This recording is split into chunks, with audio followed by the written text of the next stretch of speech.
6 innings. 1 run. 10 strikeouts. By any measure, by any standard, by any definition of what a dominant pitching performance looks like in professional baseball, Shohei Ohtani had just delivered exactly that. The crowd had watched something special unfold across those 6 innings. They had watched a pitcher operating at the absolute peak of his abilities, dismantling a lineup that came into the game with confidence and left each inning with confusion.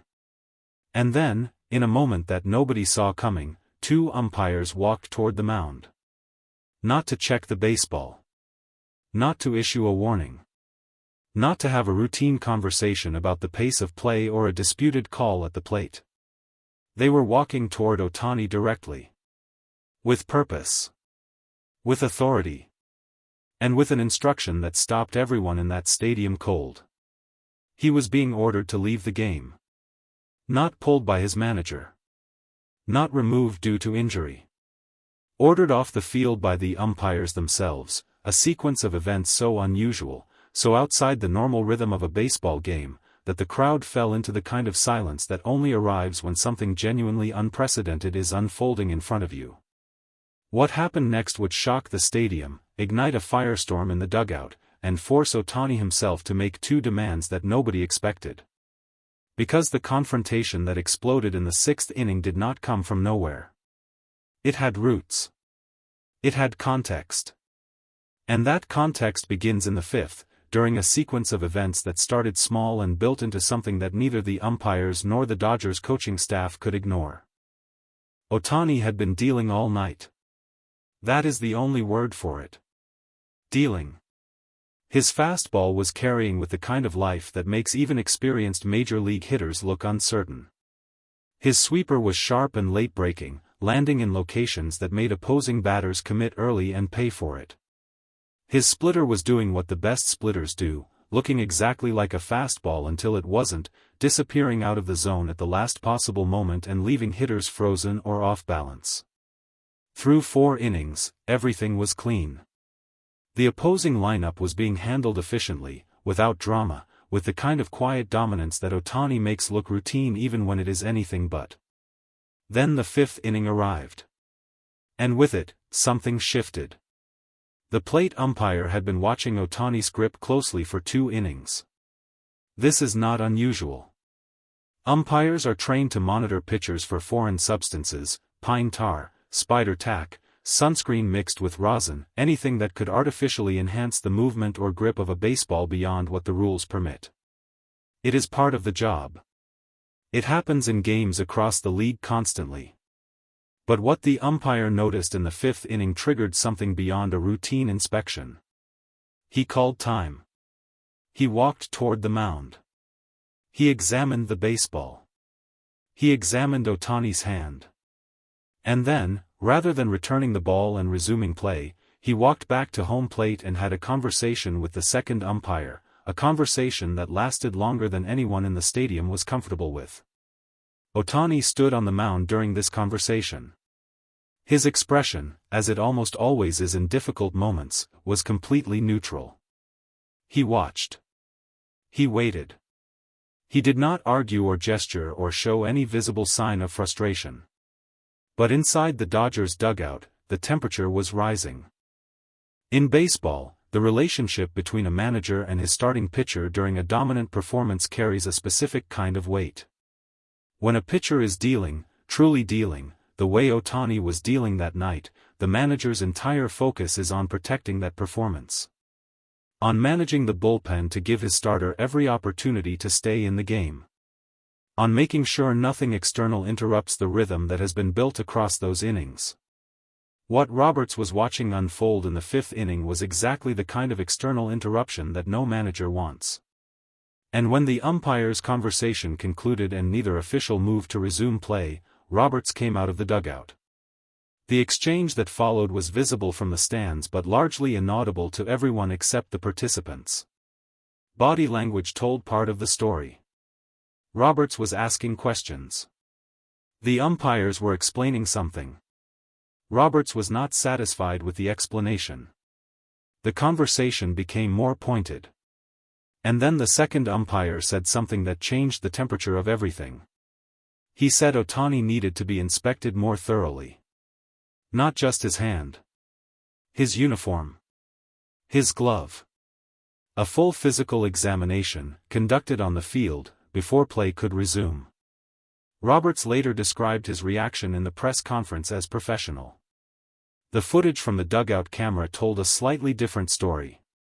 But in that moment, on the field, Roberts stepped back and did what managers do when they have no choice. He allowed the process to move forward.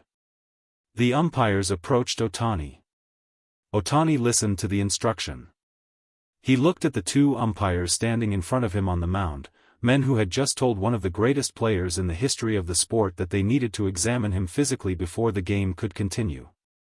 And then he did something that surprised everyone watching.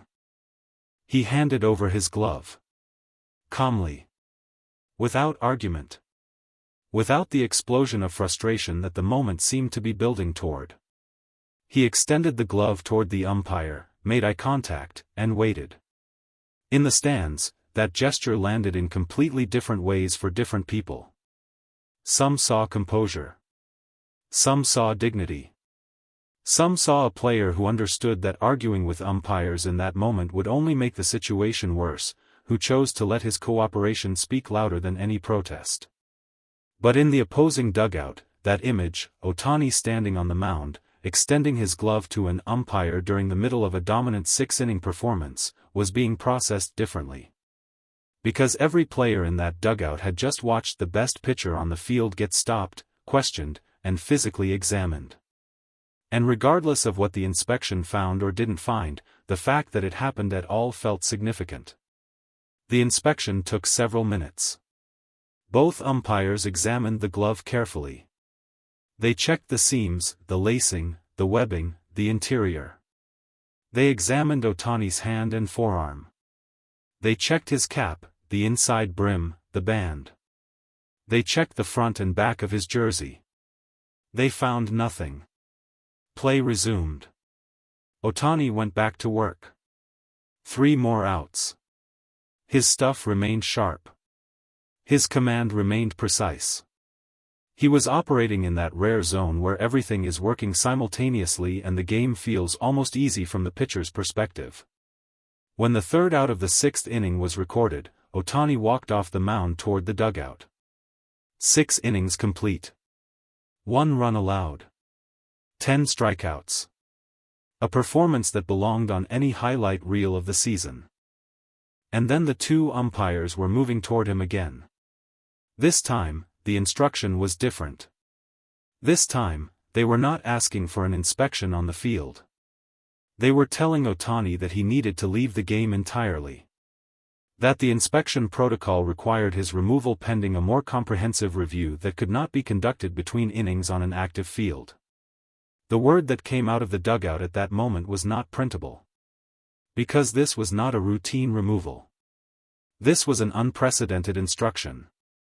A pitcher who had just thrown 6 innings of 1 run, 10 strikeout baseball was being told by 2 umpires that he could not continue in the game, not because of injury, not because of a managerial decision, but because of a procedural requirement that felt, to everyone in the Dodgers dugout, completely disconnected from anything that had happened on the field.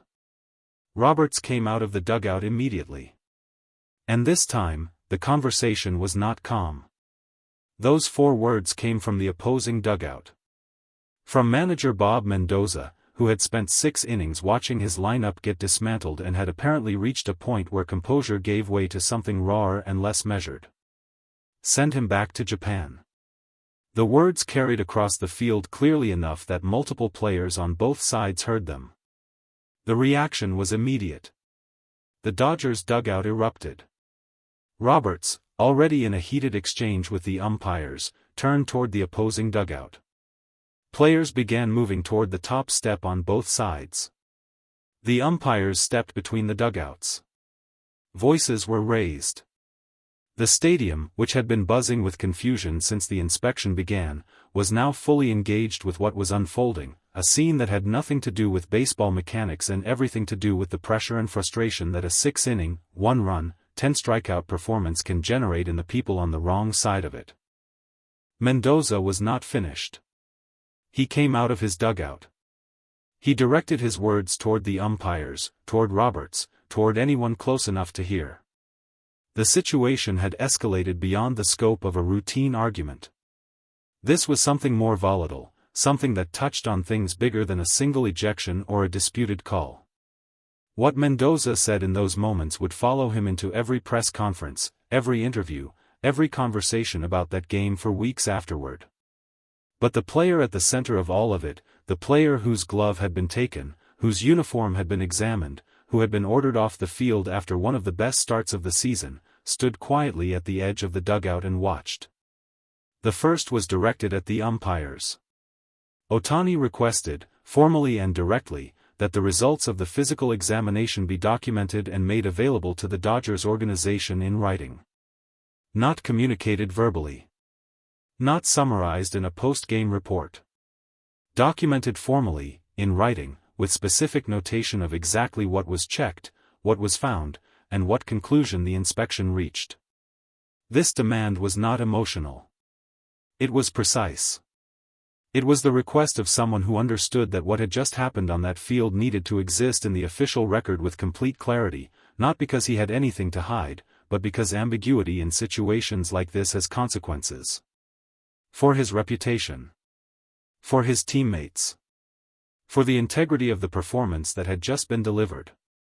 He said the comment was made in the heat of the moment. He said he had enormous respect for Ohtani as a player. He said that the frustration of watching a lineup get dominated across 6 innings, combined with what he characterized as a procedural mismanagement by the umpires, had pushed him past a line he should not have crossed. Whether those words fully addressed what had been said is a conversation that extended well beyond that press conference room. The Dodgers organization issued a statement.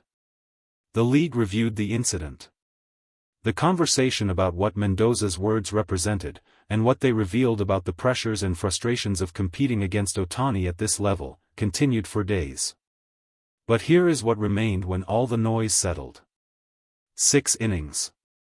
1 run. 10 strikeouts. A physical examination that found nothing. 2 demands, both of them reasonable, both of them handled with the same quiet composure that Ohtani brings to everything he does on and off the field. The umpires stopped the game. Mendoza said what he said. The stadium erupted. The press conference generated headlines across the sport. And Ohtani handed over his glove, waited for the inspection to conclude, made his 2 demands clearly and calmly, and let his 6 innings of work speak for itself. It always does.